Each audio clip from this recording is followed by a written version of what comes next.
올해 목표는 합격률 100%입니다. 올해 목표는 합격률 100%입니다. 안녕하세요. 입시 읽어준 여자입니다. 일단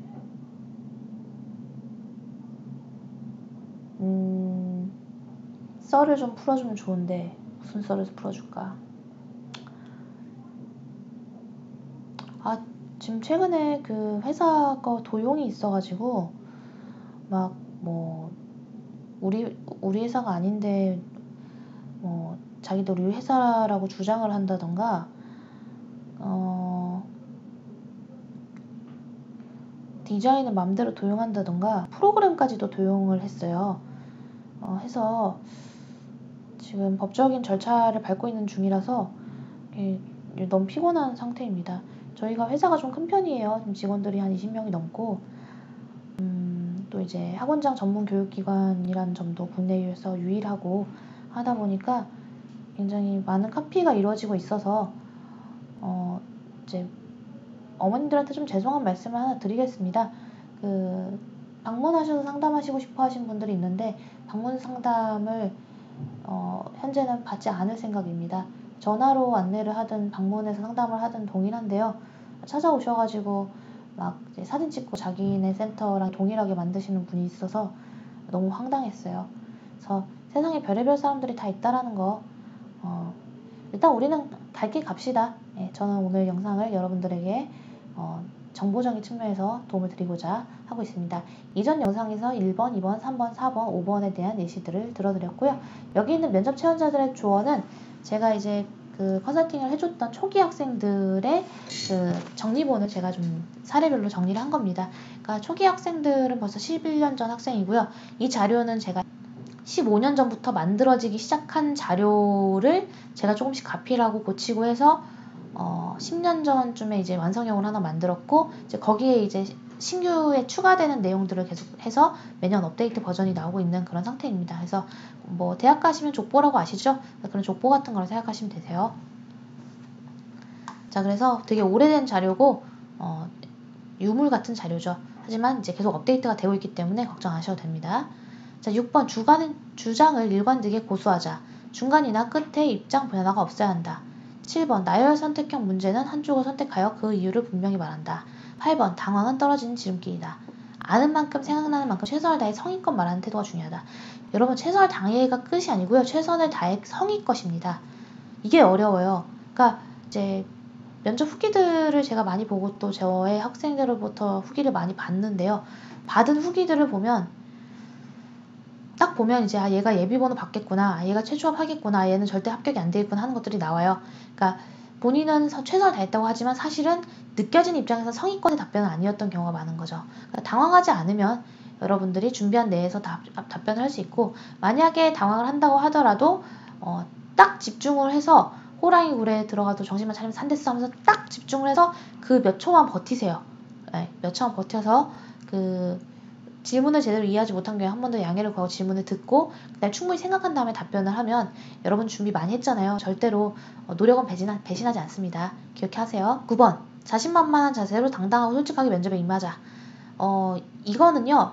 그 자신만만한 자세라는 표현은 자신감을 가진 자세라는 단어로 바꿔도 무방할 것 같습니다. 제가 이 단어 맨날 바꿀까 말까 하다가 고민하는데요. 제가 여기서 면접 컨설팅 하다 보면 되게 많은 학생들을 보잖아요. 어떤 학생은 너무 우당탕탕 들어와가지고 조금 예의와 매너가 없어 보이는 학생들도 있어요. 그러니까 자신만만한 것과 우당탕탕한 건 좀 다르다는 거 기억해 주시기 바라요. 10번 평소 신문을 보고 사회 현상에 대해 나름대로 입장 정리가 필요하다. 야, 근데 이게 이 자료가 오래된 자료라고 생각을 한 게 요새 신문 보는 사람 없잖아요. 저도 어떻게든 신문 보면서 좀 하려다가 포기했어요. 요새 유튜브가 워낙 잘 돼 있죠? 여러분 유튜브를 통해서 사회 현상에 대해서 나름대로 입장 정리를 하시기 바랍니다. 대신에 이 입장 정리는 유튜브로 못하겠죠? 필기로 입장 정리를 하세요. 물론 유튜브를 통한 입장 정리를 할 때는요. 그래도 되도록이면 기사 채널들이랑 공식 채널들 위주의 입장을 보시고요. 그리고 그 입장에 너무 현혹되지 마십시오. 자기의 그 의견에 대한 근거를 보강한다는 정도로만 봐야 되는 거고, 유튜브는 어쨌든 좀 재미가 있어야 사람들이 보니까 좀 너무 극단적인 경우가 많아요. 그러니까 유튜브도 보시고 신문은 뭐 네이버 뉴스는 너무 조작이 많아서 좀 답답하고요. 그렇다고 해서 뭐 한겨레가 뭐 대단히 좋다던가 그런 느낌도 저는 받지 못합니다. 그래서 저도 그 신문을 사서 읽는 거를 포기한 지 한 3년 됐어요. 어떻게든 읽으려고 하다가 포기했는데 다행히도 그렇게 무식해지지 않았습니다. 유튜브로도 뭐 여러 영상 채널들을 구독해서 보고 있고요. 또 부족한 부분들은 독서를 하고 있습니다. 순간적인 재치 유머가 필요하다. 이거 되게 생각보다 중요한 것 같아요. 그러니까 제가 아까 이전 영상에서 말했던 것 중에 그거 있었잖아요. 교화가 개나리인데 다른 학교랑 헷갈려서 목련이라고 했다고. 그런데 목련인 학교도 준비하나 보자 했더니 네, 뭐 그 학교도 좋은 학교이지만 제가 이 학교랑 면접일이 붙어 있어서 저는 이 학교를 더 중요시 여겨서 이 학교에 면접이 왔습니다 라고 해서 오히려 합격을 한 케이스가 있었다. 그 케이스 기억해 주시고요. 교수님이 원하는 생각이 중요한 게 아니라 자신의 생각을 또박또박하게 대답하자.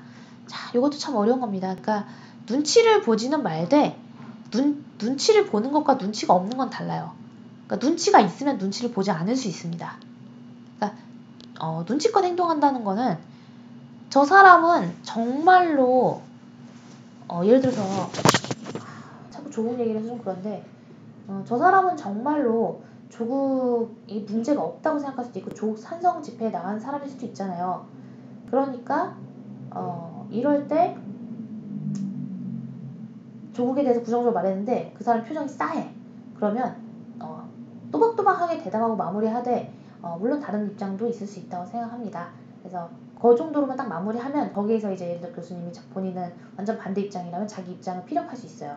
그러면 그 상황에 대해서 학생은 자기 생각을 또 이제 또박또박 대답하되 공격적으로 대답한 것과 또박또박 대답한 게 다릅니다.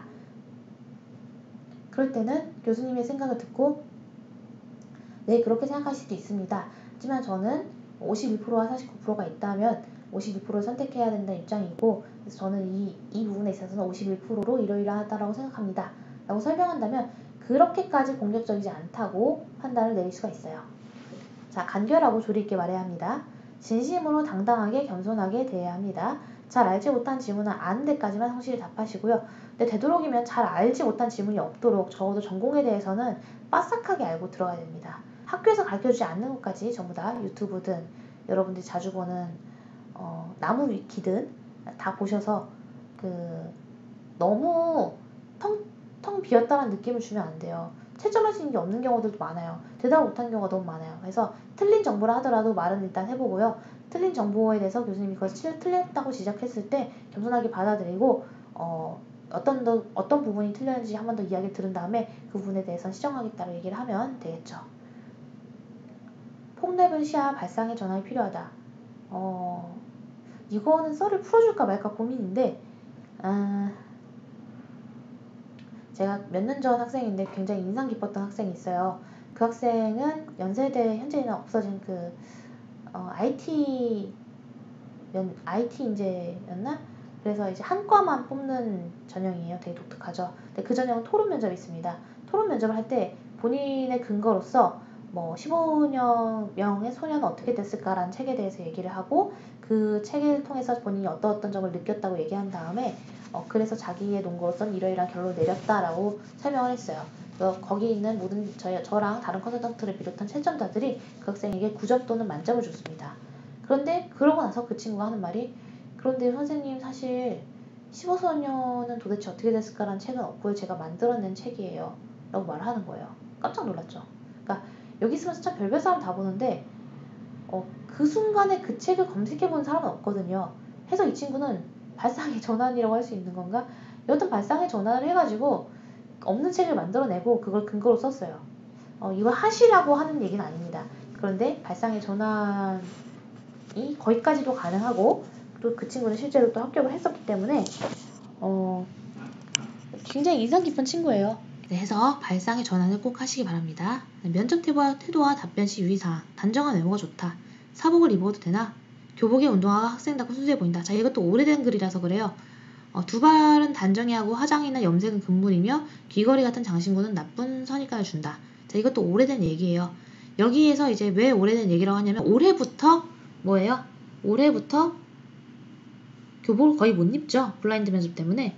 그래서 간혹 교복을 입고 가면요. 그 교복 마크를 가려주는 스티커를 붙여줄 거예요. 그래서 그 교복과 비슷한 디자인의 다른 옷을 사복을 입는 게 이제 현재 FM이 됐고요. 두발 단정은 당연하고요. 염색은 이제 갈색 머리도 합격을 한 케이스들은 많이 봤어요. 근데 화장을 진하게 하면 당연히 안 좋겠죠. 제가 그런 식으로 이미지 컨설팅까지도 다 해주기 때문에 크게 걱정 안 하셔도 됩니다. 자, 귀걸이 빼면 막혀요. 그러면 정말 작은 거 안 보이는 거 있잖아요. 침으로만 된 거 그걸로 하세요. 아셨죠? 자, 오늘은 여기까지 일반론을 한 다음에 또 퀘스천 하나 나갈 겁니다. 자, 첫인상을 좋게 심어주라. 첫인상은 처음 몇 초 안에 결정되며 표정, 외모, 매너, 자세, 태도 등에 의해 좌우됩니다. 밝게 웃는 표정으로 면접관이 친근감을 느낄 수 있게 해줘야 할 것이고요. 질문 내용을 모른다고 인상을 쓰거나 짜증난 표현을 보이면 안 됩니다. 생각보다 당황해서 인상을 쓰거나 짜증난 표정을 보이는 경우를 많이 봤어요. 자, 어깨를 편 후 다리를 알맞게 벌리거나 오므리고 엉덩이를 의자 등받이 쪽으로 깊숙이 대고 앉은 후 두 손은 무릎이나 책상 위에 가지런하게 놓습니다. 작고 힘없는 목소리와 주눅든 태도는 나쁜 점수를 받는 지름길이겠죠. 전체적으로 밝은 표정을 유지하되 질문에는 진지한 표정으로 답변해 주십시오. 답변을 할 때에는 상대방의 눈을 주시하면서 알맞은 속도와 어조로 말해야겠죠.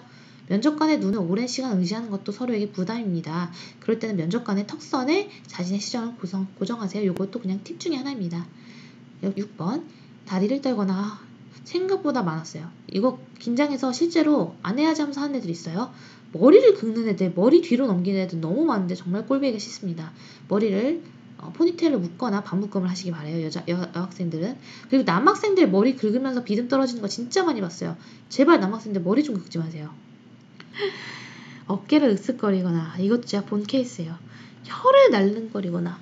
여러분 안 그럴 것 같죠? 제가 촬영을 많이 하잖아요. 혀 날름거리는 애들 되게 많아요. 근데 그게 되게 거슬립니다. 촬영해보면 자기가 어떤 습관을 갖고 있는지 알 수 있습니다. 손으로 지적하듯이 말하거나 어색한 억지 웃음을 하거나 지나치게 시선을 외면하거나, 이런 케이스 되게 많죠. 지나치게 시선 외면하거나 고개를 숙이고 말하거나 말이 너무 느리거나 빠르면 나쁜 점수를 받습니다. 해서 이 부분은 좀 조심하시는 것이 좋겠습니다. 첫인상을 좋게 심어주려면 하지 말아야 될 것들, 그 다음에 해야 될 것들에 대해서 설명을 했습니다. 자, 그러면 오늘 해볼 공통질문은 뭐가 있을까요? 그리고 제가 공통질문을 드릴 때 여러분들은 이게 나의 학업 능력을 물어보는 건가? 전공 적합성을 물어보는 건가? 발전 가능성을 물어보는 건가? 이런 것들을 체크해 보시기 바랍니다. 자, 이번 기본 유형에서는 저는 본 학과 지원 동기는 무엇인가를 퀘스천을 드리겠습니다. 자, 영상을 멈추고 답변을 달아볼게요. 제가 지금 이거 하는 거는 내가 다른 사람과 비슷한 수준을 할 수 있는지를 확인하라는 게 아니고, 다른 사람이 했던 거 보셔도 좋은데 그 사람이 했던 말과 완전히 다른 말을 해야 돼요. 지원한 동기는 자기만의 스토리로 얘기를 할 수 있어야 합니다. 그런 부분이 되는지를 확인하기 위한 겁니다.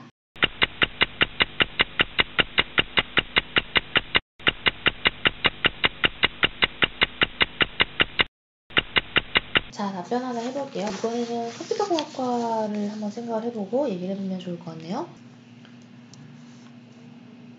제가 컴퓨터공학과에 지원한 이유는 인공지능 분야에 대해서 앞서 나가고 싶기 때문입니다. 컴퓨터는 기본적으로 입력, 출력, 연산, 제어, 기억 이렇게 5가지 기본 요소가 충족이 됩니다.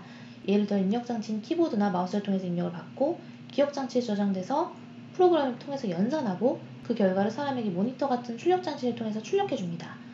해서 하나의 작업이 처리되고, 이런 모든 과정은 CPU, 그러니까 제어장치에서 제어가 되는 거죠.